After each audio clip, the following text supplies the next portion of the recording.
m'appelle Patricia Loison, je suis journaliste depuis plus de 20 ans. Je travaille pour le service public depuis 1900... Non, c'est pas 1900. Je travaille pour le service public depuis 2000, les années 2000 à peu près, donc ça fait aussi un petit bout de temps. Et j'ai fait l'école de journalisme de Lille. Et j'ai commencé à travailler à LCI. Puis après, je les ai un peu toutes faites, les télés. J'ai été à iTélé quand c'était encore iTélé. Et je suis arrivée à France Télé pour faire Faut pas rêver. Et ça devait être en 2009, je crois. 2009, voilà. Alors les modes de consommation ont changé depuis à peu près, on va dire, une dizaine d'années, notamment depuis que BFM TV est monté en puissance. Et c'est devenu pour pas mal de gens un référent pour s'informer.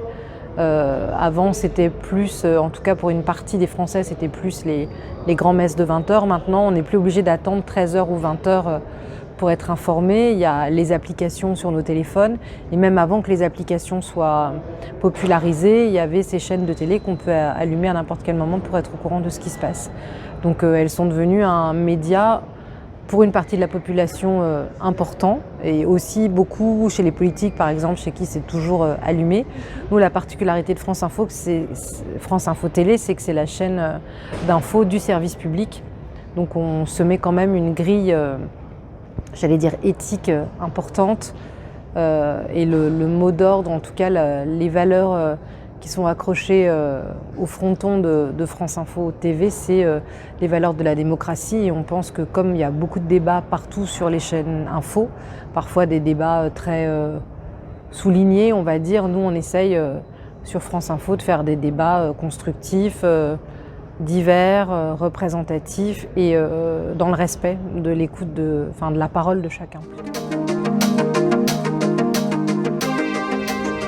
Alors ma journée type, elle commence avant même de mettre le pied à la rédaction, puisqu'on essaye d'avoir des invités tous les soirs dans le journal. Et quand c'est des invités, je vais dire comme qui on peut dire comme l'ambassadeur de Russie en France, ou comme un chercheur qui a publié une tribune dans Le Monde sur la Russie après la chute de l'espace soviétique. Ces gens-là, ils viennent pas chez vous en claquant des doigts. Donc on a tout un travail de préparation qu'on fait beaucoup avec les maisons d'édition dont on reçoit les programmes régulièrement. Et quand il y a un auteur, un chercheur qui nous intéresse, on essaye de le programmer. C'est pour ça qu'on bosse avec des programmateurs, des jeunes journalistes qui font de la programmation. On essaie de les programmer en amont pour être sûr déjà d'avoir des gens de qualité et pour être sûr, puisqu'on consomme, comme quand vous allez à la boulangerie, nous on consomme des invités. Vraiment, il y a, je ne sais pas combien il y a d'invités par jour sur France Info, mais c'est... je pense qu'il y a à minima une trentaine de personnes qui passent, donc c'est énormément de gens. Alors il y a des invités qu'on peut caler en avance et d'autres qui nous sont dictés par l'actualité. Des fois on n'a pas le temps et ça va être la personne qui était sur le lieu de l'accident ou que sais-je, ou un témoin quand il y a un problème, un phénomène météorologique. Donc tout ça, ça se fait en amont. Donc ça on le fait à la maison à partir de 11h. Moi, même en me réveillant, mon premier réflexe, c'est de regarder les réseaux sociaux, de regarder les lettres d'infos de tous les quotidiens auxquels on est abonné, d'avoir des idées. Après, on échange. Après, on a un point d'échange téléphonique avec l'équipe vers midi pour faire un point sur les invités, justement où on en est.